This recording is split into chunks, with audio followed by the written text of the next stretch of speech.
बिस्मिल्लाहिर्रहमानिर्रहीम अल्हम्दुलिल्लाहि रब्बिल आलमीन वस्सलातु वस्सलामु अला नबिय्यिल अमीन क़ाल अल्लाहु तबारक व तआला फ़ी कलामिहिल मजीद व इज़ा क़ीला लहुम ला तुफ़सिदू फ़िल अर्दि क़ालू इन्नमा नहनु मुस्लिहून अला इन्नहुम हुमुल मुफ़सिदून वलाकिन ला यशऊरून सदक़ल्लाहु मौलाना अज़ीम व बल्लगना रसूलुहु नबियुल करीम। बरादरान इस्लाम, ख़वातीन व हज़रात, मेरे और आपके प्यारे आका नबी रहमत हज़रत मोहम्मद मुस्तफ़ा सल्लल्लाहु अलैहि वसल्लम के प्यारे ग़ुलामों, अल्लाह रब्बुल इज़्ज़त का लाख लाख शुक्र है कि उसने हमें अपने कलाम में हकीम को समझने और समझाने की तौफ़ीक़ अता फ़रमाई। आज मेरी गुफ्तगू का मौजू सूरा बक़रा की आया नंबर नंबर 11 और 12 है। आया नंबर नंबर 8 से मुनाफ़िकीन का ज़िक्र शुरू हुआ था और ये मुसलसल मुनाफ़िकीन का ज़िक्र जारी है। 11 और 12 नंबर आया नंबर में भी मुनाफ़िकीन का ज़िक्र हो रहा है। पहले हम वर्ड टू वर्ड मीनिंग पढ़ते हैं। वा और इदा, जब, कीला कहा जाए, लहुम इनको, ला ना तुफ़सिदू तुम फसाद करो, फिल अर्दी ज़मीन में, क़ौलू वो कहते हैं, जवाब देते हैं, इन्नमा बेशक, नहनु हम, मुस्लिहून इसलाह करने वाले। आया नंबर 12, अला खबरदार, मुतनब्बे हो जो, आगाह हो जाओ, इन्ना बेशक, हम वो ये ताकीद दर ताकीद है, वही अल मुफ़सिदून फसाद करने वाले हैं, वलाकिन और लेकिन, ला नहीं, यशऊरून वो शऊर रखते हैं। अल्लाह रब्बुल इज़्ज़त ने फरमाया कि और जब भी इन मुनाफिकीन को कहा जाता है कि तुम ज़मीन में फ़साद ना करो, तो वो आगे से जवाब देते हैं कि बेशक हम तो इस्लाह कर रहे हैं। क़ौलू इन्नमा नहनु मुस्लिहून, बेशक हम तो इस्लाह करने वाले हैं। तो गोया मुनाफिक दुनिया में हकीकत में फ़साद बर्पा कर रहे होते हैं, माहौल को ख़राब कर रहे होते हैं, दूसरों के लिए परेशानियां बना रहे होते हैं। एक स्मूथली चलने वाला सिस्टम, माहौल और निज़ाम उसको तहबाला कर देते हैं।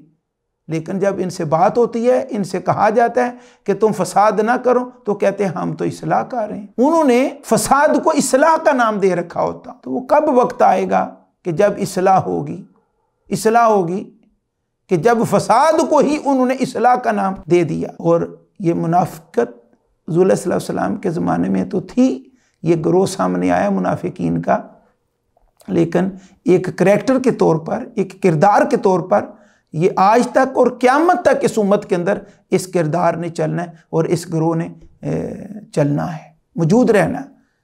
अहले ईमान को ये बात समझाई जा रही है और कुरान मजीद के हामिलीन को और कुरान मजीद की अंडरस्टैंडिंग रखने वालों को ये बात समझाई जा रही है कि अपनी रूटीन की लाइफ में, अपनी तहरीक में, तंजीम में, अपने अंजुमन में, अपने ऑफिस में, अपने इदारे में, अपनी सोसाइटी में, अपने माहौल और माशरे में जहाँ तुम रह रहे हो, तो तुमने इस करैक्टर पर नज़र रखनी है, इस किरदार पर नज़र रखनी है। वो ज़ाहिर में ईमान का दावा करेंगे, बड़े पक्के सच्चे अपने आप को मुसलमान कहलाएंगे और बड़े बड़े अजीम अमाल करेंगे, बड़े बड़े अच्छे अमाल करेंगे और अपने आप को ज़ाहिर में बड़ा परहेजगार, बड़ा मुत्तकी, बड़ा नेक, बड़ा साले इंसान ज़ाहिर करेंगे। लेकिन जहाँ कहीं भी कदम रखेंगे, जहाँ कहीं भी दाखिल होंगे, तो अच्छा भला निज़ाम चलता हुआ उसको ख़राब करके रख देंगे, उसके अंदर परेशानियां बना देंगे और तरह तरह की हर्डल्स कायम करेंगे कि वो स्मूथली निज़ाम आगे न चल सके।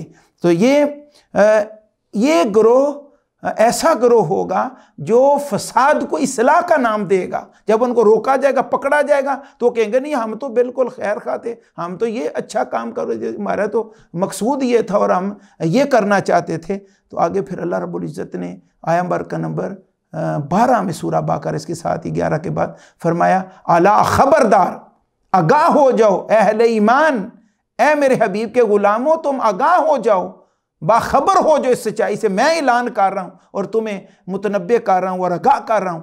इन्नहुम बेशक यही बदनसीब बुरे, अल मुफ़सिदून ये फसादी हैं, और लेकिन इनको अपने फसाद का शऊर ही कोई नहीं है। वलाकिन ला यशऊरून, लेकिन वो अपने फसाद का शऊर भी नहीं रखते। इनकी नाफरमानी की वजह से, खराबी की वजह से अल्लाह ताला ने इनसे ये शऊर छीन लिया, ये समझ ही इनसे छीन ली कि हम जो कर रहे हैं वो फसाद है, उसको वो इस्लाह का नाम दिए फिर रहे होंगे। अल्लाह रब्बुल इज़्ज़त हमें ऐसे करैक्टर से बचने की तौफीक अता फरमाए। वमा अलैना इल्लल बलागुल मुबीन।